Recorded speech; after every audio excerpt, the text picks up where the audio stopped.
What is, what was, and what will be start here with the words, in the beginning there was...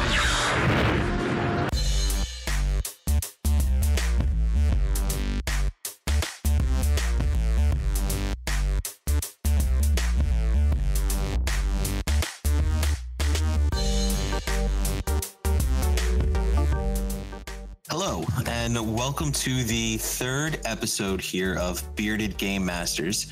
As always, my name is Ron. I am also joined today with my two good friends, Eric and Mike. How are you guys doing? Pretty good. Doing well. Yeah. Fantastic. Well, today we're going to see if we can wrap up this conversation on the old Sega Nintendo here. So I guess really a place to start here on this would be, you know, if we're actually going to give, I guess you could give it kind of a eulogy on these systems, because these were ones that have, you know, been very popular and just, you know, passed, some of them a little too earlier than others, if you will. But yeah, you know, I figure a good place to start here on this is, you know, like last episode we talked about like some of our favorite titles on each, you know, and then like some of the I think we touched over some commercials that, or at least mentioned them. We got into the thick of things. Yeah. I think a good place to start here is you know, so we've got here, you know, again, I'm sorry, I'll take over the role of Sega here. I feel it's a little fair, and I'm a little bit more familiar with this system than, you know, its predecessors here. So here we've got the Sega Dreamcast, which is, well, before I get a little ahead of myself and get into anything now with it, but so this system launched on, let's look at my little show notes here, because God knows my memory's trash, November 27th, 1998. And in its life, it sold, nowadays not that impressive, but 9.13 million units. I believe that's worldwide, if memory serves me correct. That is worldwide. That is worldwide? Okay. Now, instead of me sitting here talking about, you know, just Sega and whatnot, you know, Eric, do you have any info? I guess, you know, during the time when the Dreamcast was launched, that was 98. So that would be the N64 was the real big one. Now, the N64. Sure. Did a little bit better than the Sega Dreamcast there. Let's see here. It was launched in 1996 and sold 32.93 million copies worldwide. Just a little bit better. Just a tad. Quick side note, 20 million of those were in America. So I think it's safe to say that was definitely the more popular system in our area. Actually, yeah, definitely. I would have to go with that one. I think it's a safe assumption there on that. Now, with those units being sold, like, I guess the follow-up question here would be is, like, what were really like the top, I guess like the top three games for that system? So actually, the top three games were Super Mario 64, Mario Kart, and GoldenEye. Now, I didn't actually get to weigh in, you know, last time on this whole Nintendo versus Sega, and I was always a Nintendo guy. I remember actually Christmas of 97, my parents gave me my N64, and I started out with Super Mario 64. That was my first game, and I spent hours jumping into pictures and fighting bob-ombs and all other kinds of crazy things. You know what's funny about that one actually is when I had gotten my N64, that was also like the game that I got with it. And I, on the other hand, spent hours upon hours on the main menu just playing around with Mario's face. Because I remember you could like stretch his ears out, stretch his nose, you know, play around, like just move it all around to kind of like Play-Doh style, you know, Mario's face there. I did like that if you held his nose and pulled it out as far as you could, he did the little wah as soon as you let it go, like you were hurting it. That was actually no. I like that. Oh my god! Actually, that's still a really good, solid Mario title. The hell am I First time saying? you heard a voice. Yeah, that's right. And Oh wow! Okay. I think that voice is kind of ingrained probably into all of our brains. Well, I don't know, because I grew up with the voice from the Super Show, and it's totally different than when the 64 came out. That was a little jarring for me. I mean, you had, what was it, Lou Albano? I can never Yeah. remember how to pronounce his last name. The But wrestler. you had Captain Lou as Mario. I mean, Yeah. like. Well, look, I grew up. This is where the divide happened with me. I grew up with Princess Toadstool, not Princess Peach. I still call her Princess Toadstool. All right. So I think technically it was Peach over in Japan, but I grew up with Toadstool. And when I got to play the demo of it for the very first time, and I saw the opening thing, the cutscene, and it said Princess Peach, I'm like, what? No, that's Toadstool. I don't understand. What is this nonsense? What is this? I mean, you get away with Daisy on Super Mario Land on Game Boy, but no. Was there ever a reason that they called her, Peach and then Toadstool? I have no particular idea. It has to be some sort of localization thing. Maybe, because I know Daisy was technically like a completely different character. Right, and she was. And I think they made her into like Luigi's princess. Right. Because he needed to get somebody. Hold on. We both know, all three of us know, like Luigi never gets any love. No, unless you have a little brother, you don't get. No, Luigi never sees your light of day. No. Yeah. No, Luigi got some love, and that was in like what was it? The ghost hunting one that he had. Luigi's Mansion. Yes, like that was the closest thing he gets to. Oh, I forgot that one. It's entertaining. Okay, I'll give it to you. I'll give that one to you. Mario is missing Luigi. You got to play Luigi. Now he looked just like a Mario in green in a green shirt. They never bothered to actually update his visuals. No. But it's Luigi. But and I will give it this. I think Luigi's Mansion was the first title where they actually used like the prop, right? Like, I mean, obviously, like you always had the hammer and stuff like that, but Luigi ran around that whole game like a Ghostbuster with a backpack vacuum on that you could suck up ghosts into. Yeah. And that was excellent. Actually, I'm not gonna lie, it still is. Like, I have that. I gotta get it on 3DS. Like, that game was so much fun.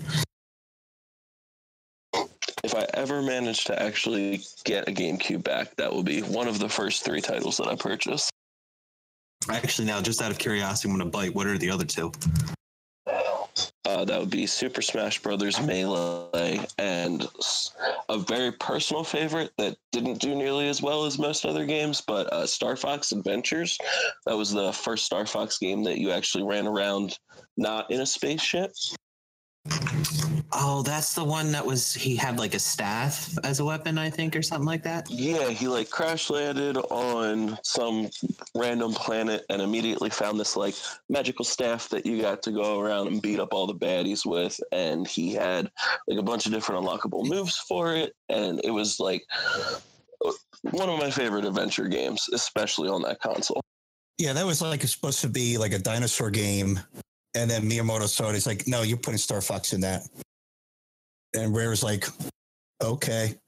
I feel it's kind of a weird, like, it was not meant to be put him in. It was not meant to be a Star Fox game. Miyamoto said, no, that's Star Fox. He just wanted to shake shit up, right?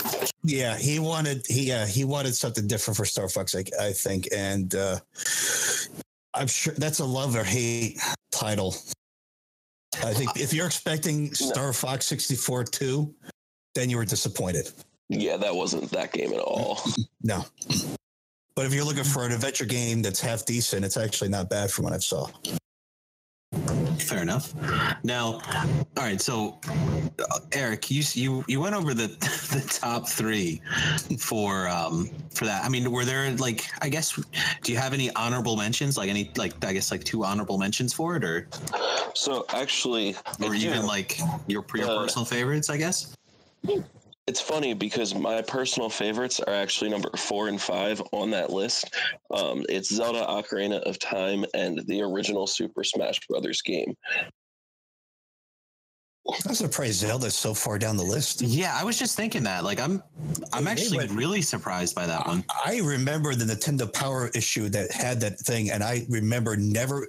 It was my Nintendo Power, but everyone else in school had to have it, and it got passed around by everybody in my class. I remember those days. Yeah, and nice glossy cover, destroyed. Oh, of course. Destroyed. Absolutely. Yeah. And here I am like, because everybody like, how do we get through the Deco tree and all that? It's like, we just play the game. It's Zelda. It's not that hard. I mean, to be fair, when you say you're surprised it's farther down the list, so Super Mario 64 at number 1 sold 12 million copies. That was also the first game that they released for the N64, so that's not necessarily surprising. No, I expected 64 because that's the bundled title. Like Mario World was a bundled title for the Super Nintendo. Of course, it sold a lot, Right. just as Mario and Duck Hunt was for the first NES. So, Exactly. or Tetris for Game Boy. That's a given. So you shouldn't, it's almost like you can't count it anymore. Right. So still, even if you bump it to 3, I find that rather low. But see, here's the thing, right? The next two are Mario Kart and GoldenEye, which obviously 2 premier titles for that system, not to mention that they're also the multiplayer games, right? So you have that kind of, people bought them to play them with their friends, whereas Zelda was, obviously did not have a multiplayer mode, but great title that everybody loved and wanted to get. So you have that one coming in. Yeah, not that, but GoldenEye was really the first-person shooter for consoles.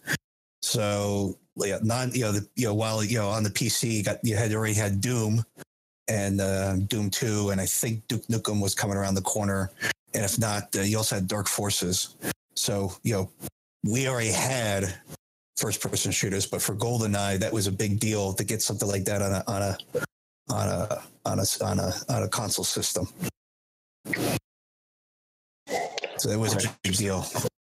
It's a big deal. Yeah. So can't deny that. Like, was GoldenEye really like the first? If it wasn't the first, because obviously I don't think it was the first, but I think it was like the first. We're gonna make this a gimmick because we're gonna mention this every time we make an episode. Jurassic Park for the Super Nintendo did have first-person shooter elements. Okay, are you going to bring that up every time now? Well, look, this is the 3rd episode, and we're still bringing up Jurassic Park in an episode. So I think this is going to be our gimmick. Somehow, you're going to figure out a way to shoehorn that in there, aren't you?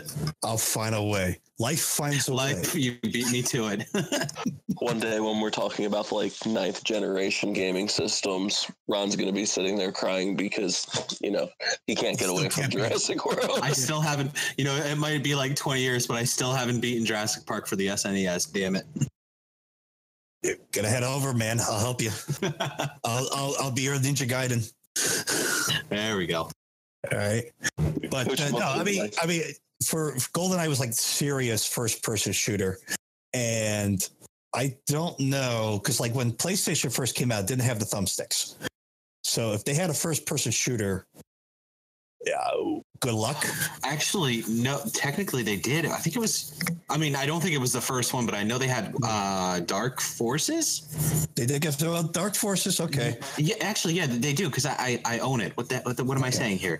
It's a little awkward. Like it's well, I mean, it's very Doom-esque, which they might have even done Doom. I don't remember. They did. LucasArts did rip off the engine.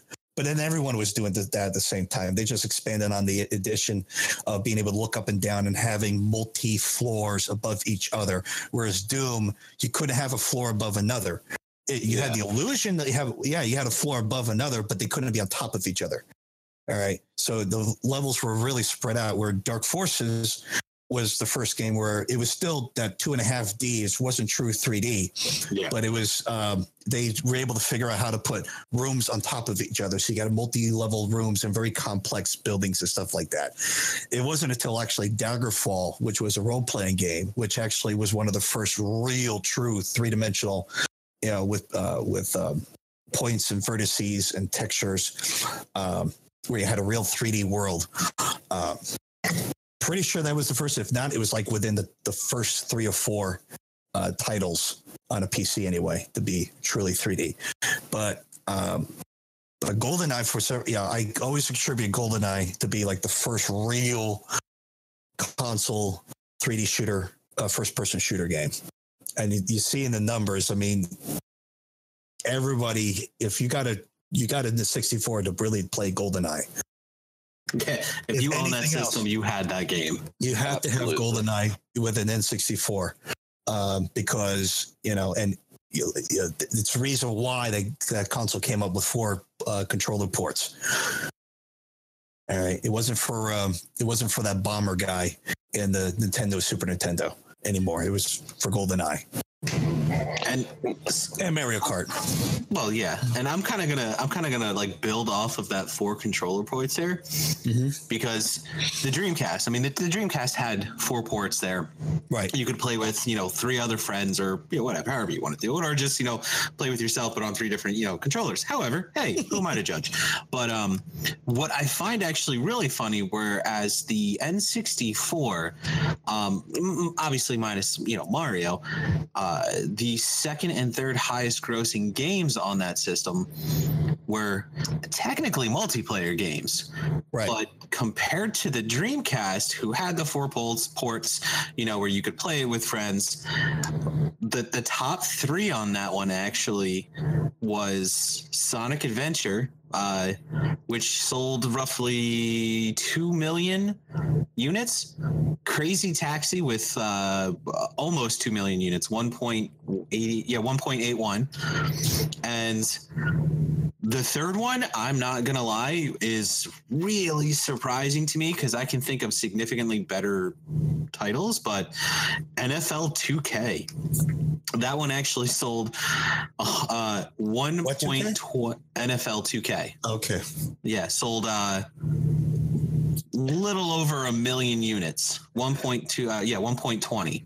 A sports game making a top 3. Who would have thunk it? Well, I mean, yeah, I'm not gonna lie. It's like Madden and Xbox. Yeah, it goes hand in hand. So, did either of you ever actually play that title with NFL 2K? Yeah. No. I'm not big on sports games anyway, so no. So the thing about NFL 2K, esque of Madden today, you had, the actual 3D, quarterback drops back, whole kind of spiel I believe for the first time. I don't think anybody else had done that yet. Before then it was more of, kind of these 2D little figures on the screen, and you're just almost playing like a centipede game trying to dodge between people. Interesting. I never actually gave any of them ever a try. I think I played a couple of NFL games back on the PS1 and probably Super Nintendo, but never really got too much into it. If I played any sports games, it was baseball, like Ken Griffey Jr.'s on the Super Nintendo. That was fun to play. And I remember renting that a few times, but I was never into the football. I'd rather watch football than play it on a console. That's fair. I know, more traditional gamers tend to kind of not really count sports games as great titles, but I mean, to me, I've played my fair share of Madden and NHL Hits and stuff like that, and those games really have come a long way with being more lifelike, I think that with Madden, you can actually set it to just let the game play out a season. You can just sit there and watch football all summer long, right? You can do that, yes. Honestly, that's probably the only reason why I would get a Madden game.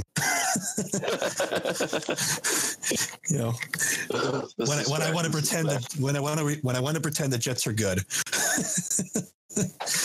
Oh, Jets fan. I'm sorry. You're forgiven. Let us hang our head in a moment of silence here.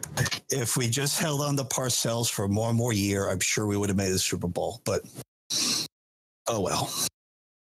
Hey, I'll make it even worse. I'll make it even worse for you. I'm also a Mets fan too. So like I live with disappointment. Are you used to it now? Yeah. Obviously, you can't see me right now, but I'm hanging my head. Look, I mean, look. The Red Sox had the curse of Bambino when they sold off Babe Ruth. I think the Mets have suffered a curse ever since they got rid of Darryl Strawberry. That's fair. Believe me, hey, real quick though, I am a Philly fan, like 4 for 4 Philly fan, so I know my own share of heartbreak and headache. I think we could all hang our heads for the Cub fan that listens to this. I mean, even I have sympathy for that person, and I would go, yeah. Right.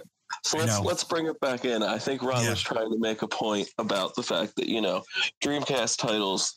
The top 3 Dreamcast titles, 2 out of those 3 are solo player games, right? Was Crazy Taxi multiplayer at all? I mean, if you count the arcade system, no, I don't ever remember Crazy Taxi being multiplayer. I do actually have to give, before I continue with anything, I do actually have to give 2 honorable mentions here. And these are actually 2 of my more favorite. Like, all right, I'm going to be honest. When I had actually I still have my Dreamcast, but when I had first gotten my Dreamcast, like Sonic Adventure, like I played the living crap out of that game. I just like, if you go back and play it now, it's horrible. Oh my God, it's so bad. It's still kind of pretty in spots, but like it's a little painful at times. But for some reason, oh my God, it was so much fun, and it still is for me. And I got to give a shout out to my boy, Big the Cat. But the 2 honorable mentions here is actually Resident Evil Code Veronica and Shenmue, both which are single player titles. And actually, I don't know if it's Resident Evil that would technically be in like the 4th highest grossing game, or like I know those are the next 2, but I don't know if it's like Shenmue was number 4 or Resident Evil was number 4. But both of those, like, absolutely how do I word this? Absolutely awesome titles. I mean, Shenmue was very much, I guess I would call it like a martial arts RPG, even though I don't remember there being that much martial arts in it. And I've always been a fan of the Resident Evil series, and like when that one launched, and I got a chance to see it, like in actually, I think in Resident Evil on that one, that was I could be wrong. I'd have to double check, to 100% verify, but I think that was the first Resident Evil that actually went to a fully 3D, like it kept all the tank controls and everything, but the environment was actually 3D. It wasn't like a pre-rendered environment, like all of the previous Resident Evil titles. Right. So those are definitely like 2 of I actually have to say my personal favorite ones on it, but just honorable mentions on it. But I do find it pretty interesting that like, the N64, like they were really like pushing like, the group, the couch co-op games, right? The multiplayer games like that. But like on the Dreamcast, like the top 5 games for it were all single player titles, which I find kind of funny, but also kind of interesting. Because like nowadays you don't see that too much. Yeah, and I got a question for you, Ron, because I know you had a Dreamcast. Yes, sir. I know one of the big selling points for the Dreamcast was its ability to have a modem. Did it come with a modem, or you had to buy that separately? Nope, it came with the modem. Did you ever get to use it? Not when it was current. No. I mean, like what's funny is you can actually hook that up and actually go online with it today. Yeah. It's slow as molasses. Well, but like I've seen videos. Well, yeah, but I've seen videos where actually like. Well, I'm sure people have done it like even today. But I wonder if you can actually find other people to play against still. Well, because, and I think I may have mentioned this before, but before right now everyone's talking about with Minecraft, everyone's cross-platform. That you could play Minecraft with Nintendo and you play with your friend who's on an Xbox. Can't play with the Sony guy yet, but you could play with those two, and the PC guy too. But on Dreamcast, the Quake 3 people on the Dreamcast could play with the Quake 3 players on the PC. Oh, wow. Yeah. And so right there, you can have the ultimate test between thumbstick controller or keyboard mouse, which is the better one. Or if you were smarter and you played those games, like, if we're going to talk about this, I think I might bring up some accessories and whatnot. Right, but right. I mean, the Dreamcast did have the keyboard and mouse that you could plug right into it. And right. I have to give them credit on this. Is like, one, they were, at least to my knowledge, the first system, like first home console to come with a modem already put into it, like the whole right. system was built for online play. Yeah. Granted, I didn't see much use of it, but it was there, you know, and then they also had like the keyboard and mouse too, set up for it, which, I mean, like nowadays, like, yeah, you can, if you have like the new Xbox One or PS4, like I think you can get like the USB keyboard and mouse and plug it in that way and use it. But this was specifically made like for the Dreamcast, which I've got to give credit to on that one. Right. Now, I know, like, go ahead, Eric. I was saying that is interesting just because, talking about the Dreamcast, it really was only relevant for about 2 years, but it was so very innovative and ahead of its time with, coming with the modem, being able to go cross-platform, which I didn't even know about, and that was kind of a lot of the reviews that came out about it. That's what they said was it's great, but we don't see a longevity here. No. And I mean, Nintendo and Sega did play with modems before, but they were like on an adaptive cartridge. And I know Nintendo had it, but only in Japan, and Sega had it here. It was on a cartridge. You could download one game, and that was it for that game. You had to download it first, play it, and I think as soon as you went offline, the game was gone. But it was like a Sega store or Sega TV or something like that. But they had it for the Genesis. Obviously. Oh, I know exactly what you're talking about. Yeah, I remember those commercials for it. Right. But did anyone have them? No. Why? Because you just go and buy the game. Go buy the cartridge. And who wants to take all that time to download a game and then have it disappear as soon as you log off? Because you're talking about the 90s. Memory was still a precious commodity. Not as much as the 70s and 80s, but still the 90s. I mean, I think, even in the 90s, having a PC with 64 megabytes of memory was kind of a big deal at the time. You were the deal. Yeah, I actually have the specs in front of me, and the Dreamcast had 16 megabytes of RAM, and the N64 ran at. It had 4 megabytes with, you could buy an expansion pack that gave you 8. And plus the cartridges could add additional memory to it too. So the base system had 4. You had a memory expansion slot to double it. That was usually, I think that was mostly for Zelda, but other games like Rogue Squadron would take advantage of that. And, all the games will take advantage of it, but certain games will go beyond. So just go ahead. You could get the expansion pack for N64 when they released it. They released it alongside, like, it was a two-pack deal with Donkey Kong Country 64. If you bought DK64, it came with the expansion pack because you needed it to play the game. And then, I thought it was for Zelda. Well, no. I mean, then Zelda came out, and like, I'm fuzzy on this because I'm probably going to get hate for this, but I never actually played Majora's Mask. That's like one of the only Zelda titles I've never played, and it's always been on my list too, but I've just never gotten around to it. So I'm unsure if you needed it for Majora's Mask or you could play it without it, but it ran like crap. I don't remember. But I only think there was like maybe a handful of games that actually required you to had to have the expansion pack to play them. Yeah, Zelda did not require it, and I'll probably get hate for this as well, but you really didn't miss that much. I played with Majora's Mask on emulation anyway, and I mean, I could see where it's an enthralling game. I have a hard time with a lot of this time management. Yeah, you have to stuff. time hop back and forth. That's why I had a hard time playing Lightning Returns on the PS3 because of the time management thing. That bogs me down. So I mean, I won't poo-poo the game at all. And I've seen long plays, and I appreciate the game. I like the story and everything. I would love to get into it, but I do have a hard time playing around with that clock. And I'm the same way. That the mechanics of it and the intricacies of it are fantastic, and I understand, as a Zelda fan, why players love it.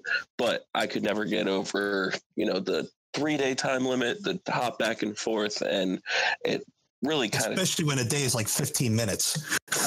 Right. It more confused me, and I felt kind of bogged the game down a little bit.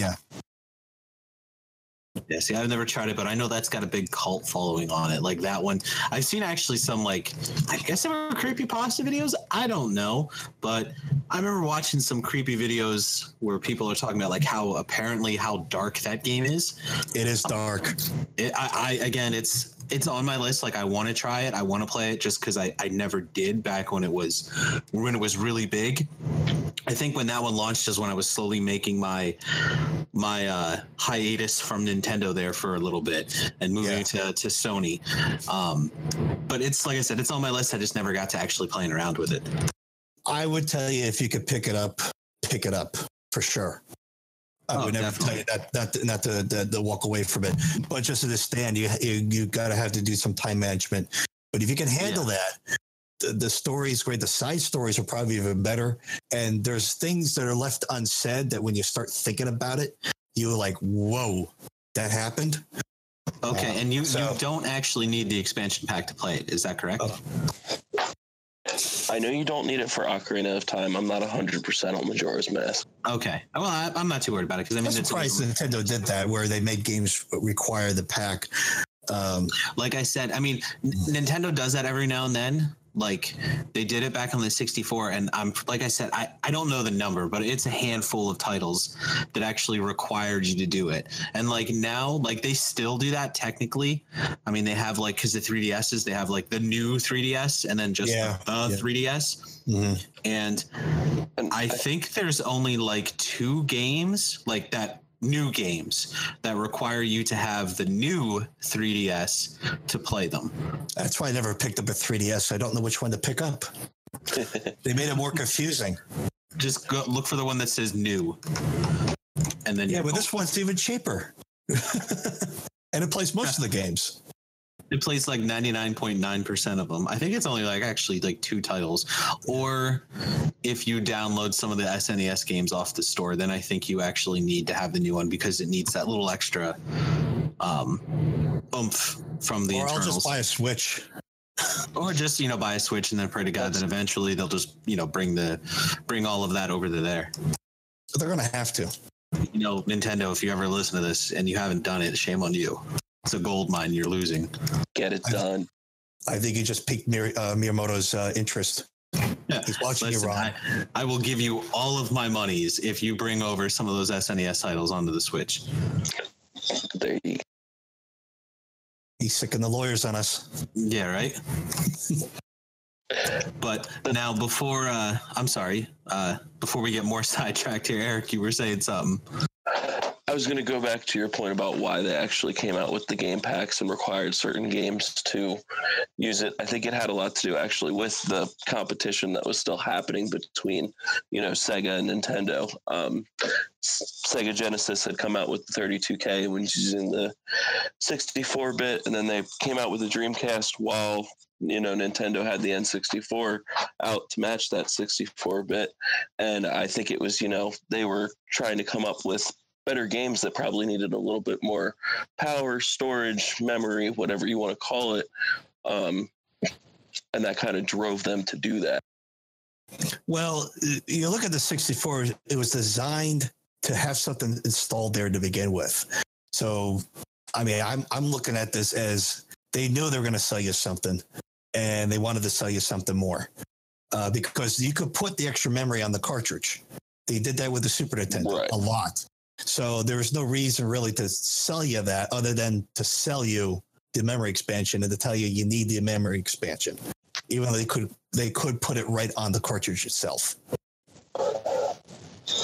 I guess that's fair. Although they did also, I believe, come out with was it a memory card and a rumble pack, or just a rumble pack? Because obviously they didn't have that feature in the original N64 controller, but I definitely remember, having one of those and, having it just kind of add to the game experience. I think Zelda was the one that came with the rumble pack. I don't remember what game launched with the rumble pack, but they were separate attachments for the controller. Right. I actually remember the first time using the rumble pack, which shows my age a little bit, but it was weird.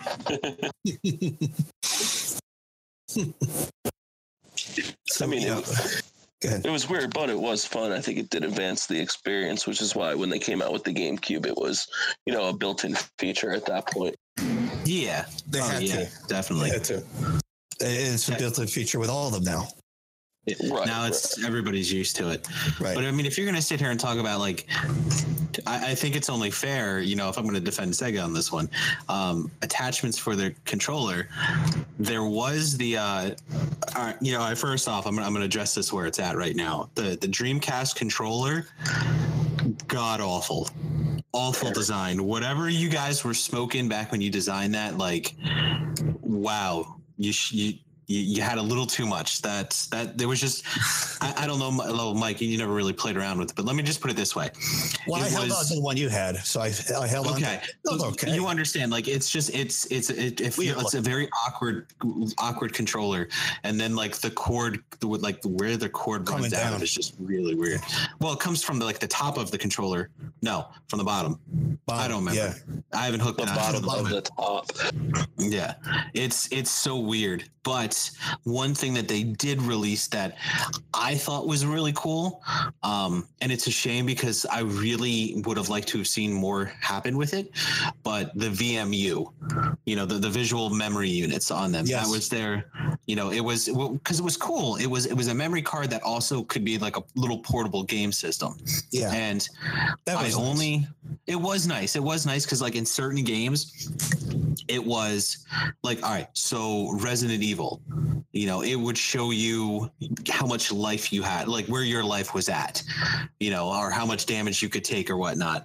And it was really cool, because you didn't have to jump through menus. You just look down at the controller real quick, and then oh, I'm fine, good, we can go through this. Oh, it's saying caution, I'm going to die soon. Or, that game used it really well. That's really the only game that I can think of that used it really well, but I'm pretty sure there were other ones. I just, they elude me. But there was for Sonic Adventure, there was, I forget what they were called, but they were little space pet things that Sonic found, and you could essentially, it turned the VMU into a Tamagotchi. And it was actually kind of fun to play with, because then you could breed them and get a super rare special alien pet thing. And it was something to kill time when you weren't in front of the system playing it, but it was still a hell of a lot of fun to play with. And I have to give credit. I think that was a really awesome design, especially for back then. Much like everything else for the system, I don't think they really, they came up with an awesome idea, but they didn't implement it as well as they should have. Which, to be honest, is a damn shame, because a lot can be said about that.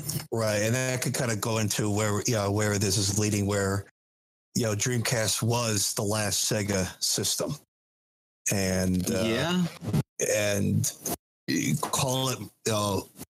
You can say what you want. My personal opinion really is that there's just too many players in the field. When Microsoft got in the game, or even them announcing that they plan on getting in the game, that was the writing on the wall for Sega, because it was already three's a crowd with Sony in on this as well.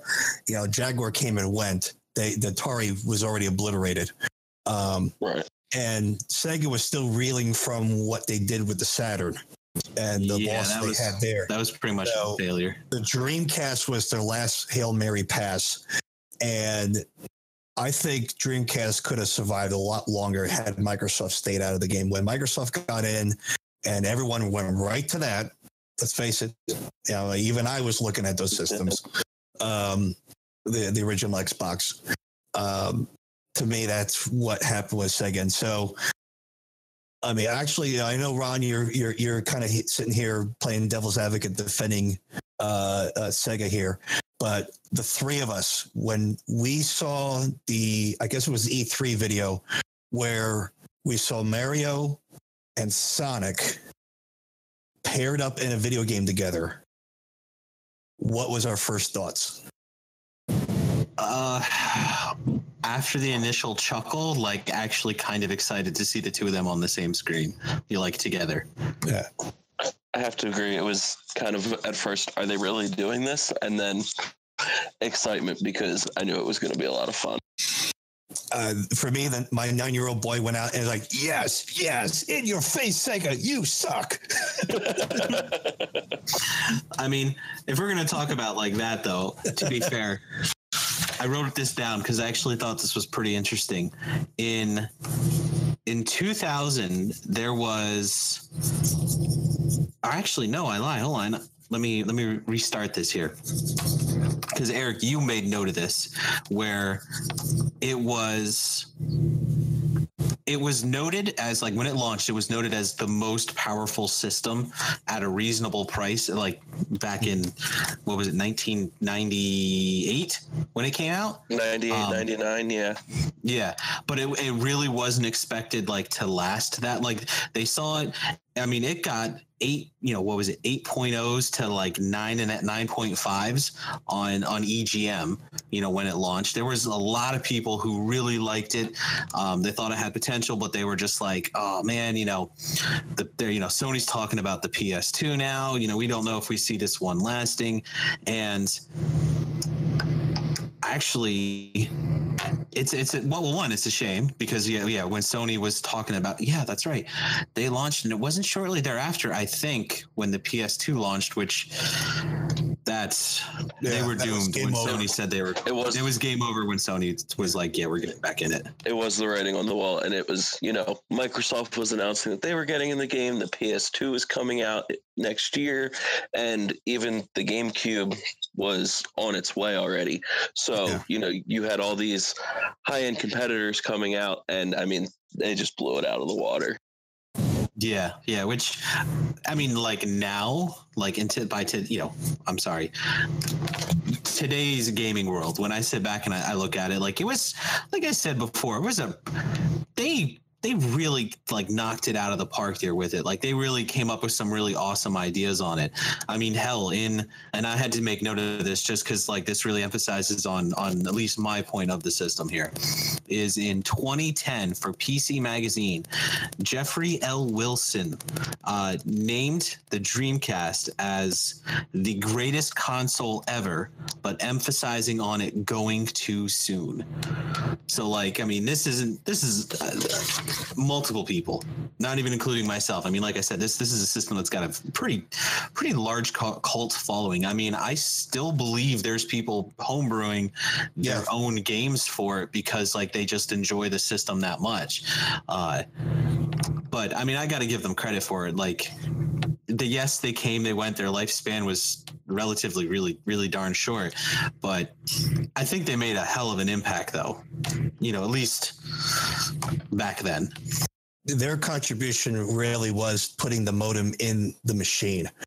And it wasn't until the following generation with the 360 and the PS3 where you had some sort of network connection built into the console. Yeah. I mean, granted, when the PS2 was out, they had like the modem attachment that you could buy separately and put on it, and that was really rough edges. Like, I had it. I still actually have it. When I look at my PS2, it has the modem plugged into the back, and like, know of only 2 games that I can ever remember trying out for, and one was like Call of Duty. Like it was a really like one of the first ones, when it was still new and fresh, and they were doing World War II thing the first time around. And then like I also remember playing Resident Evil not Operation Raccoon City, Umbrella Chronicle. No, not Umbrella. God, you know what? I forget what the hell it's called. There was a Resident Evil game that came out for it, and the name is eluding me, and it's going to drive me nuts because I still own it and I actually really like it, and I can't remember what it's called. You don't look over to your Resident Evil display case and just pick it out. So you would think I have that, but I actually don't. That's the problem. Oh, we need to take you to IKEA. All right. I mean, I think we did talk about, Ron needs a man cave. That's kind of a thing now, right? Yeah. I mean, that would always be nice.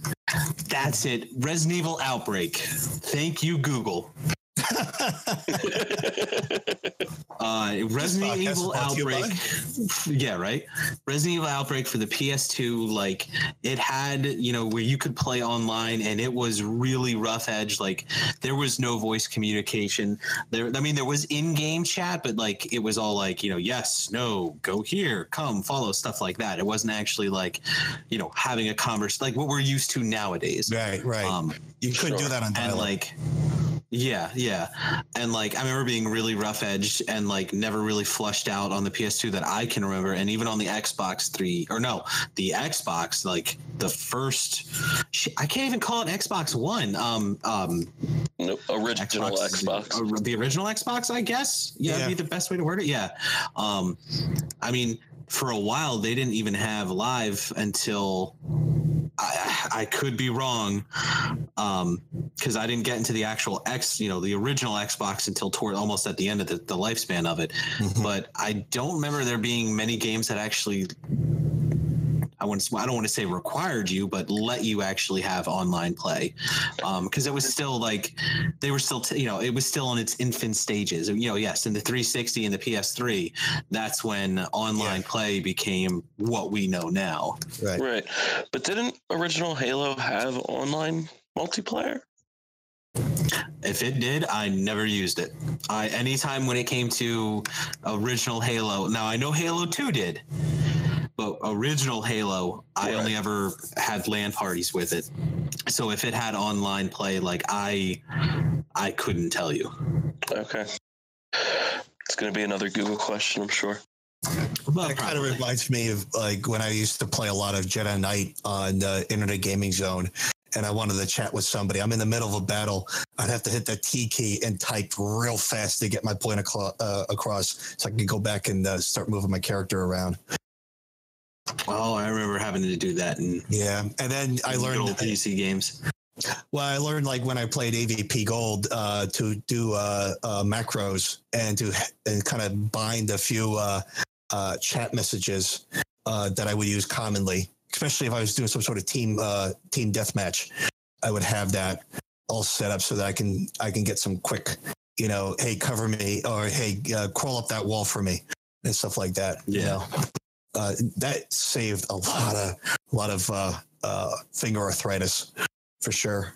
And of course now everything's over voice. So yeah, I mean that's like I said, that's how it is nowadays. But again, that was back then, infant stages, and definitely, I've got to say, like, I feel that they really did kind of pave the way, to make like these other developers go like, oh man, like this system had it, maybe we should add this because this could definitely be, the way of the future. Didn't Dreamcast also have the microphone?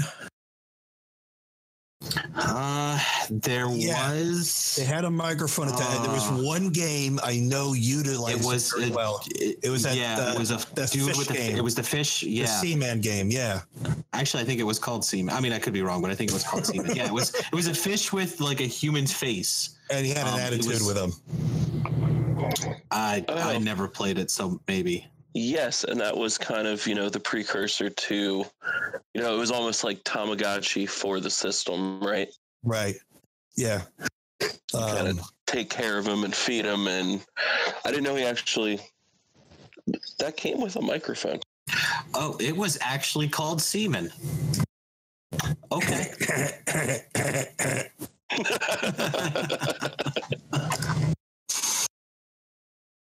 I had to get that one in there. That's a little creepy thinking back on that.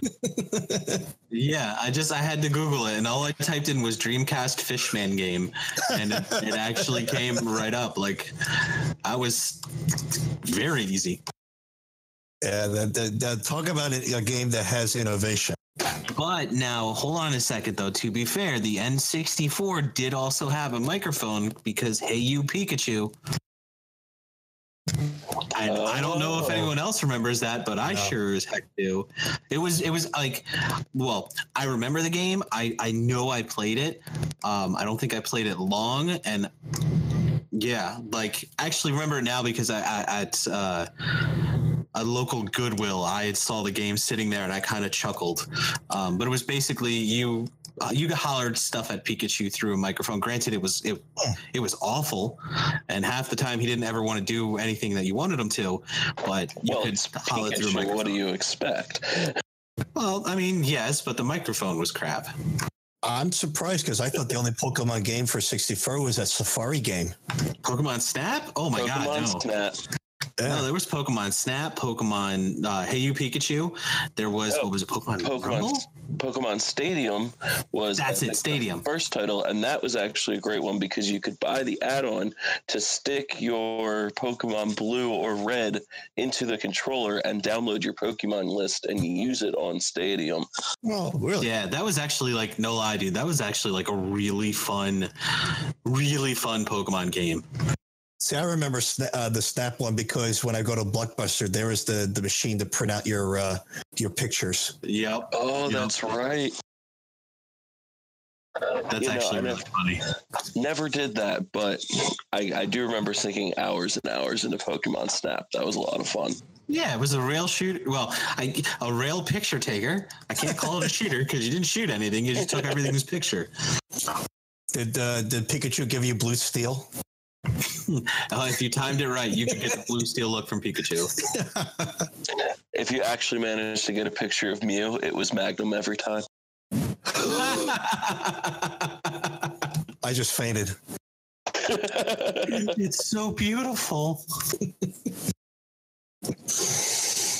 Hold on.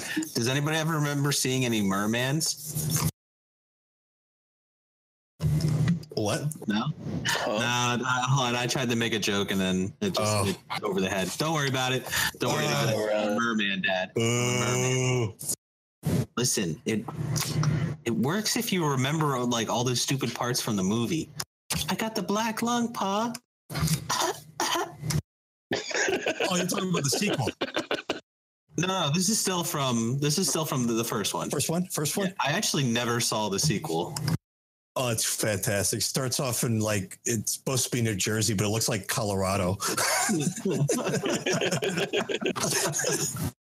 the middle of nowhere. Granted, like there are parts in New Jersey that are like Little House on the Prairie out in the middle of nowhere, but nobody was getting at. There's no life but outside New York City. Nice. Yeah. It's wilderness. Well, I guess JW, it's wilderness. It's wilderness, yeah. I guess to get back on our topic here after we take that little bit of a off the beaten path. Fourth one? Yeah, something like that. It's all right. It happens a lot. You guys should get used to it. Oh God, yeah. Don't. That's a bad idea. You're gonna be drunk. But let's not do that. No. But all right, so I guess to end this conversation, if you will, how, and we did kind of touch up on this, and at least on the Sega end, I feel we really like solidified this last question here without even having to ask it. Is like how influential would you have to say like the N64 was in its time of its demise there, its lifespan, I'd have to say, as far as overall influence goes, I'd say you'd almost have to declare Sega the winner with the Dreamcast system at the end, right? But I mean, obviously, you know, Nintendo won out in the end because they are the continuing brand. But the N64 was a fantastic system. You know, it actually had like a really long lifespan too, though. Yeah, it did. At last like of Windows XP, just 9 years.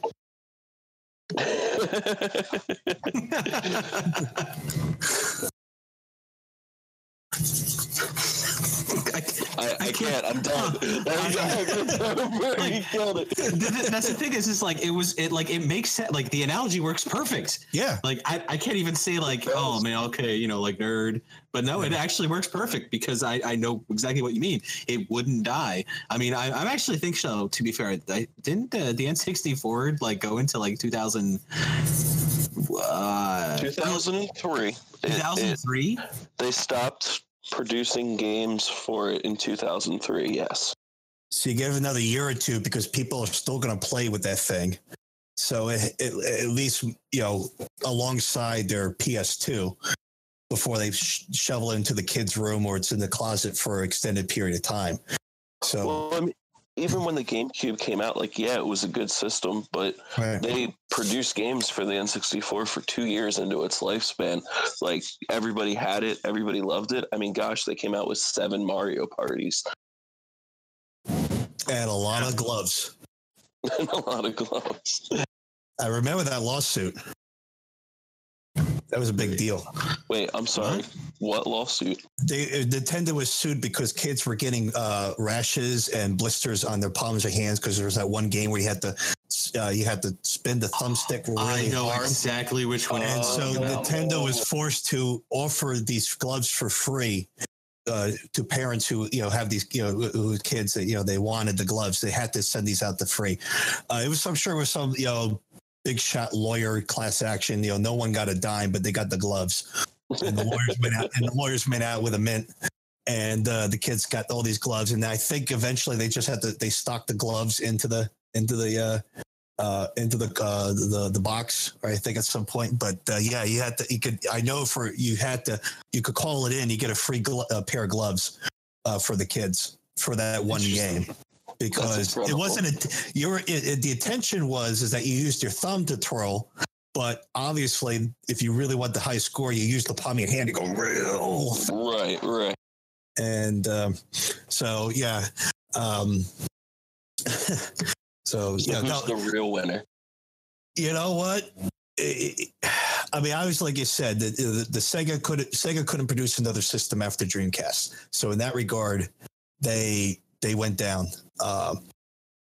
But with, you know, you have to keep bringing it up. You have to bring in Sony and even Microsoft in this picture at this point, because although Nintendo quote won, boy did they get a bloody nose. Yeah. Even with the GameCube, they became the niche console. Everyone after that point, it was Sony versus Microsoft, no longer Sega versus Nintendo. And honestly, up until recently, that's how it's been always. It ended up, switching. In a way. Well, nah. I mean, that's a whole other argument for another day. Then, right. But I'm not discounting Nintendo, but yeah, it's that fight that we've had from the '80s between the Master System and Nintendo, followed with the Super Nintendo and Genesis, and the Game Boy, Game Gear, and then with the 64 and Dreamcast. And I think the GameCube came after Dreamcast, right? Yeah. Okay, so it's not the GameCube, but the N64 and Dreamcast. That was the fight of of nearly 2 decades, a decade and a half, and that was our whole childhood. Well into our teens. Okay. Even though at that point I was playing more PC games, I was still paying attention to the fight. And I could see it at distance. You know, kids were coming in, they're bringing it. What I saw in school was mostly Sony. At that point, I saw people bringing in, swapping in their PlayStation games with each other. I rarely saw anybody with 64 unless they were talking about Zelda or GoldenEye. And of course, other than you, Ron, I didn't know anyone else who had a Dreamcast or even heard of it outside of you. I feel honored. Yeah, I never owned one. I always played it at, my best friend at the time happened to have one. And I thought it was really weird because he was the only person I knew and had even heard of that had a Dreamcast. But I do think that, one of the biggest things that's always that held Nintendo back at that time was, their first party developers, right? Like they would only, they kind of stuck to their titles, whereas PlayStation and, Sony and Xbox would immediately opened up to third party developers and encouraged them to make titles for their systems. Right. And that was Nintendo's fault. They like I said before in the last episode, that was kind of a reaction to what happened with Atari and the crap ton of games they released that were just utter garbage.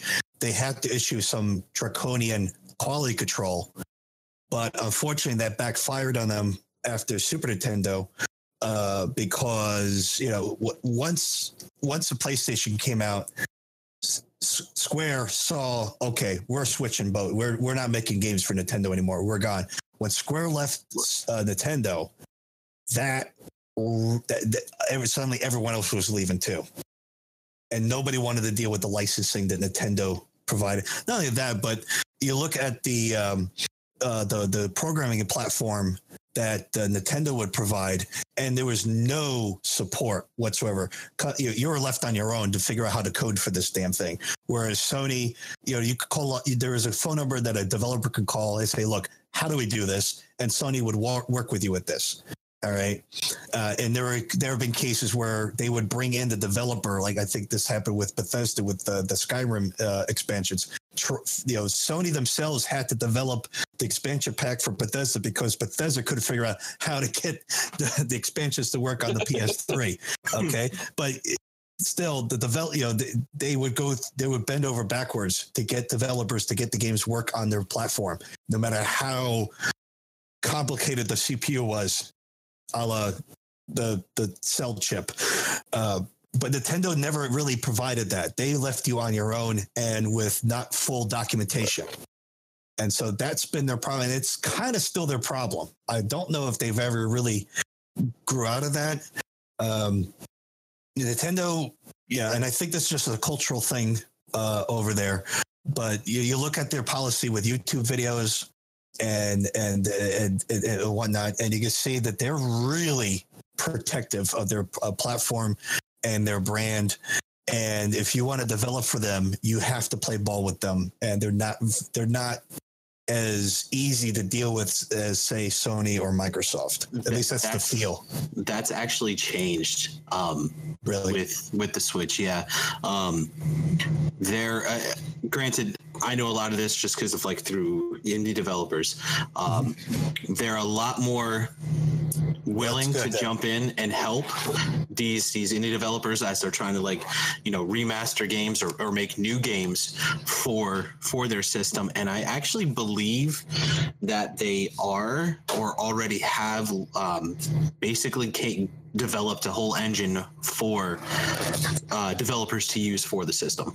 Good. So well, I hope they've learned their lesson, because that was really what killed 64, and even the GameCube kept it a niche product. They blame it the cartridge. It's not the cartridge compared to the CD. I mean, when it comes to the N64, the cartridge played a little bit of a role, but maybe not as much as what everyone likes to believe. No.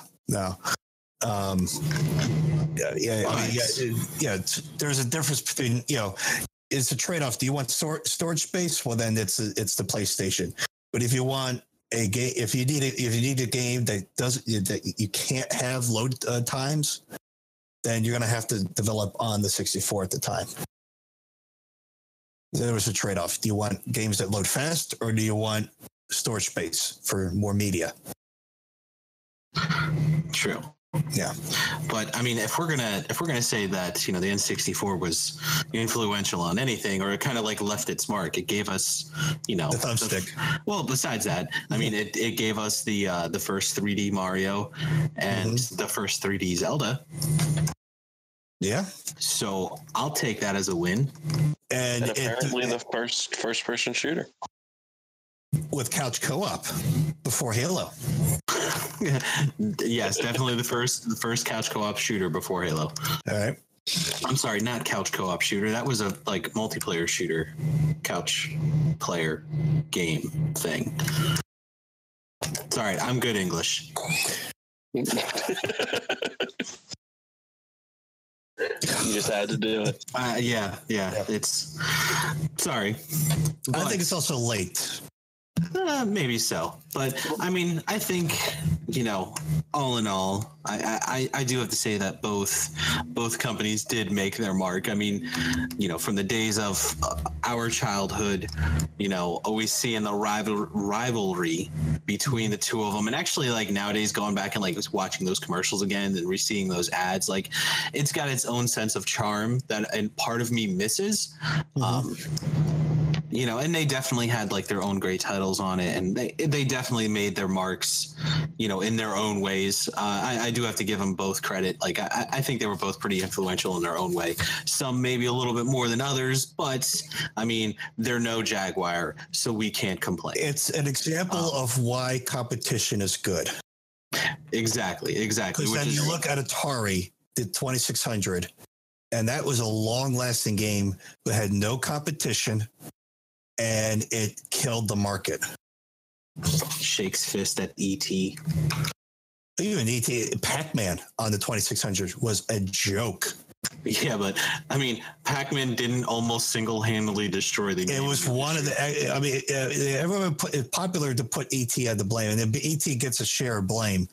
But when the Pac-Man, you got to remember, back in the 70s and early 80s, Pac-Man was the game in the arcade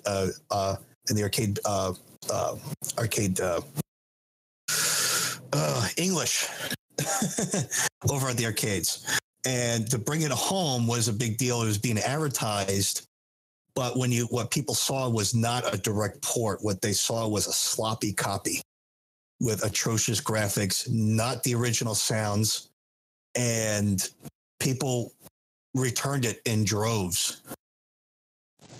Wow. And that I mean, ET was the nail in the coffin, but Pac-Man started the wave of people realizing these games are garbage. I mean, I can't really say too much. I never really played around with Ataris. Actually, I'm wrong. A couple of months ago, I was actually at my dad's house, and he had like one of those like plug and play systems. Like, it's like you plug the controller and it's got like a bunch of different games on it. Yeah. And he got one with like the Atari, so I had the joystick on it, and I played around on that for a little bit. It was entertaining in its own way. Yeah. But there was no E.T. or Pac-Man on it, so I can't say anything about those. No, E.T. is obviously you got Spielberg license on it, but Pac-Man I think is in licensing hell right now. I think too many people own certain portions of Pac-Man right now. I could be mistaken, but that's why you don't really see that much of Pac-Man anymore. Yeah, I mean, that would probably explain a lot there. Mm-hmm. But as we begin to tie things up here, I definitely have to say, thank you guys for your informative information here. As always, you can find us on iTunes, on SoundCloud. Definitely let's spread the word. Let's get it out there. If you can, leave a review, or give it some stars. Always five stars is always great. But I mean, anything at this point is always nice. I believe we're on some other platforms. Do you guys have any info on that one you can share with everybody? You can look for us on YouTube. Search up Bearded Game Masters. We are the #1 title that will come up. And I'm also we're also on Daily Motion Bearded Game Masters as well. And I will like to add that slowly but surely, with each episode, our quality will get better. I promise you. We're getting there. Don't lose faith. I bought books. Mike's got books and we've got spirit. We can do this. Yep. I got tutorial books. I am learning. Definitely. And, as we've also got some other interesting little treats that we're working out the rough edges, see what we can do. Maybe for those that, go on to YouTube or Daily Motion, we might do some vlogs, some Let's Plays or game footage, whatever. I mean, again, we're kind of testing the water, seeing what we can get away with here. But definitely, if you can, leave the like, the thumbs up, the 5 stars, the review, whatever you can to help just get the name out there, get more people to listen to it. Give the love. And as always, thanks for listening. Bye-bye. Bye-bye. Thank you all. Good night.